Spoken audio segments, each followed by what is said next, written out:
ഇനി നമുക്ക് നോക്കാം, നമ്മുടെ ചുറ്റുപാട് നടക്കുന്ന പല പല കാര്യങ്ങളിൽ, നിയമപരമായ കാര്യങ്ങളിലൊക്കെ പല സംശയങ്ങളും ഉണ്ടാകാറില്ലേ? അങ്ങനെയുള്ള സംശയങ്ങൾ മാറ്റിത്തരുന്ന നമ്മുടെ പങ്ക്തിയിലേക്കാണ് പോകുന്നത്. Note the law point with Athira T.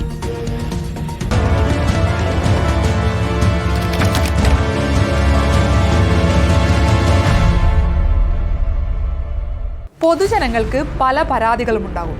അവ പരിഗണിക്കേണ്ടതും പരിഹരിക്കേണ്ടതും പോലീസുകാരാണ്. എന്നാൽ പരാതി പോലീസിനെതിരെയാണെങ്കിലോ ആർക്ക് നൽകും പരാതി? ആര് നടപടിയെടുക്കും? നടപടി ഉണ്ടാകുമോ? പലർക്കുമുള്ള സംശയമാണിത്. സംശയം മാറ്റാം. Not the point.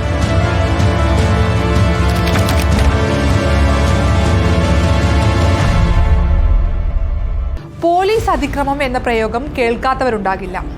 അത്തരം അതിക്രമത്തിന് ഇരകളായവർ പലരുമുണ്ടാകും. തെറ്റിദ്ധാരണ, അഹങ്കാരം, അധികാര മനോഭാവം, പല കാരണങ്ങളാൽ പോലീസുകാരും ചിലപ്പോൾ നീതി നിഷേധിക്കുന്നവരാകും, പ്രതിസ്ഥാനത്ത് നിൽക്കും. ആ സമയങ്ങളിൽ പോലീസുകാർക്കെതിരെ നമ്മൾ പരാതിക്കാരനാകും.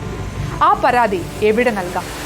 പോലീസിനെതിരെ പരാതി നൽകാൻ ജില്ലാ തലത്തിലും സംസ്ഥാന തലത്തിലും പോലീസ് കംപ്ലൈന്റ് അതോറിറ്റി ഉണ്ട്. SP റാങ്കിലുള്ളതോ അതിനു മുകളിലോ നിൽക്കുന്ന ഉദ്യോഗസ്ഥർക്കെതിരെ സംസ്ഥാന പോലീസ് കംപ്ലൈന്റ് അതോറിറ്റിയിൽ പരാതി നൽകാം. DYSP വരെയുള്ള ഉദ്യോഗസ്ഥർക്കെതിരായ പരാതികൾ നൽകേണ്ടത് ജില്ലാ പോലീസ് കംപ്ലൈന്റ് അതോറിറ്റിയിലുമാണ്. എവിടെ പരാതി നൽകണം എന്ന ആശയക്കുഴപ്പം മാറിയെങ്കിൽ എങ്ങനെ പരാതി നൽകാമെന്ന് നോക്കാം.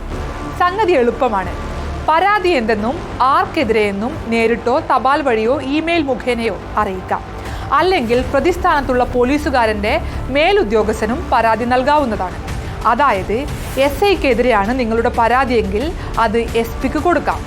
SP പരാതി പരിശോധിച്ച് DYSPക്ക് നൽകി അന്വേഷിക്കാൻ നിർദ്ദേശിക്കും. വേറെയുമുണ്ട് മാർഗങ്ങൾ.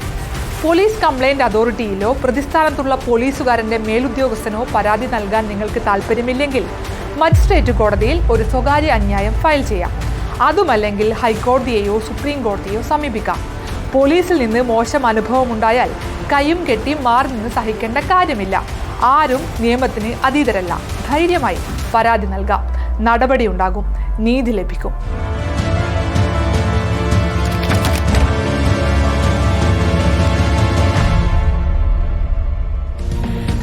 അപ്പോൾ ഇതെല്ലാവരും മനസ്സിൽ സൂക്ഷിച്ചു വെച്ചോളൂ.